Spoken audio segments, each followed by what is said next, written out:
Yeah, we're setting aspects of the film in China, but we won't be filming there, but don't tell anybody, because first unit won't be filmed.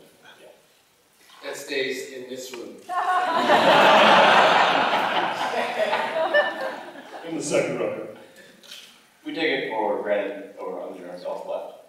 We take it for granted now, but the Avengers was an incredibly ambitious project. Talk about the process of ensuring the lore of previous films and also this film doesn't step on the toes of any larger Marvel projects. You mean in the storyline of Iron Man 3?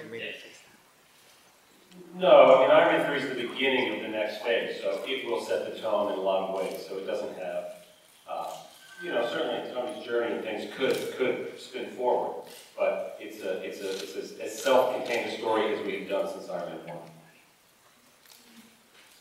Can right way back. I'm sorry, but when does the kid with the Sharpie goatee get tested? Iron Man Jr. Okay. Thank you. I'll go first. Thanks guys for being here. Erin Tillman, Dating Advice Girl. Just wondering how important romance is to the story of Iron Man 2 and 3, and will there be more romance in Iron Man 3? I think essentially, That's his lover card. the remarkable thing that Jon Favreau managed to do when he forged these kinds of movies is he established a precedent of espionage, high-tech kind of Top Gun style thrills coupled with romantic comedy in a strange way. And it's always sort of been the mainstay of these movies. So that's part of my favorite thing about it too. The romance is definitely a part of this, and obviously we've got Gwyneth coming back, and time has passed, and you know, in the Avengers, Gwyneth and Tony are together and doing great and living together, and so. Yeah, and Kevin said there's never been a movie like this where your lead guy is in a relationship who girl is going home to, who's kind of like Gwyneth Paltrow, telling him what to do. However, Rhodes is single.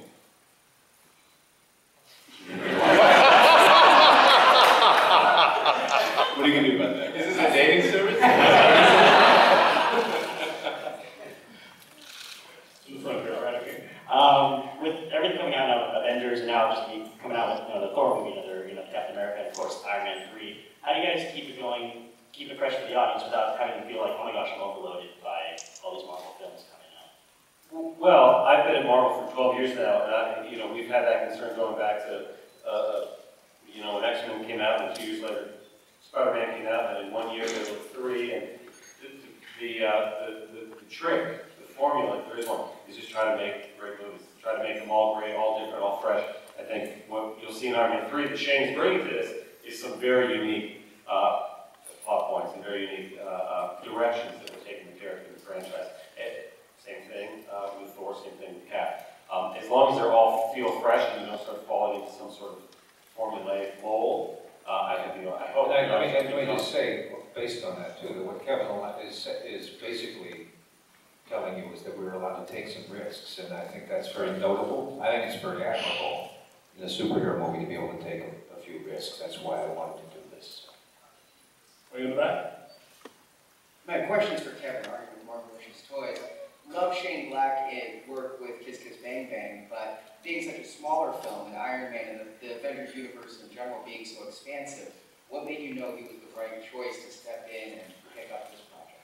Well, he's a great storyteller. He's a great storyteller. He had a great relationship with Robert, and his movie was one of the things that John and I kept going back to when we were casting Tony Stark many years ago.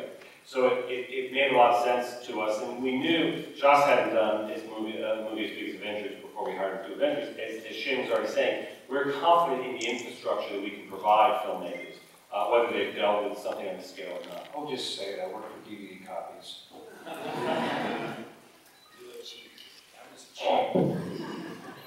And I'm afraid this has to be our last question. The young man with the turkey. Yeah. You can do this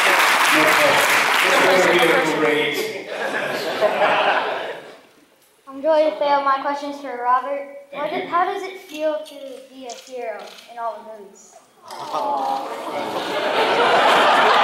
This better be a great answer.